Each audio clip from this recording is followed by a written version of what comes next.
ગોધરામાં ગેરકાયદે હથિયારોના જથ્થા સાથે એક ઝડપાયો. એસઓજી અને પોલીસનું સફળ ઓપરેશન.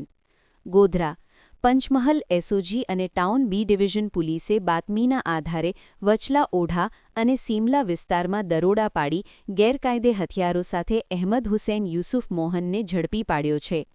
પોલીસ તપાસમાં આરોપીના રહેણાંક મકાન અને દુકાનમાંથી 2 ડબલ બેરલ બંદૂક, 6 એરગન, 4 જીવતા કારતૂસ, 11 ખાલી કારતૂસ અને અન્ય સામગ્રી મળી માનનીય પોલીસ મહાનિરીક્ષક સાહેબ શ્રી તથા પોલીસ અધિક્ષક સાહેબ શ્રીના સૂચના અનુસાર ગેરકાયદેસર હથિયારોની સંગ્રહ તથા હેરાફેરી કરતા ઇસમોને પકડી પાડવા તથા તેની ગેરકાયદેસર હેરફેર અટકાવવા માટે જરૂરી કાર્યવાહી કરવા માટેની સૂચના અનુસાર ટીમ એસઓજીના પીએસઆઈ બીકે ગોહિલને મળેલી ચોક્કસ બાતમી આધારે ગોધરા એસઓજી ટીમ તથા બી ડિવિઝનના પોલીસ સ્ટાફે બી ડિવિઝન પોલીસ સ્ટેશન વિસ્તારમાં આવેલા ઓડા વિસ્તારમાં મુસ્લિમ સોસાયટીમાં આવેલ અહેમદ હુસૈન યુસુફ મોહનના રહેણાંક મકાન તથા તેમના સિમલા વિસ્તારમાં આવેલી કલરની દુકાનમાંથી ગેરકાયદેસર હથિયારોનો એક જથ્થો મળી આવેલો છે, જેમાં કુલ 2 ડબલ બેરલ બંદૂકો છે અને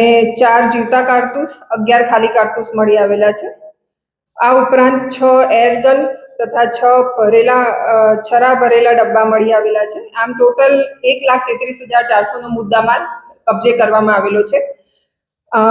જે 2 ડબલ બેરલ બંદૂકો નો ઉલ્લેખ કરવામાં આવેલો છે એ બાબતે ચોરીની એક તપાસ બી ડિવિઝન પોલીસ સ્ટેશન ખાતે 3 ફેબ્રુઆરી 2025ના રોજ નોંધાવવામાં આવેલી હતી, જેથી આ ગુનો ડિટેક્ટ થયેલો છે.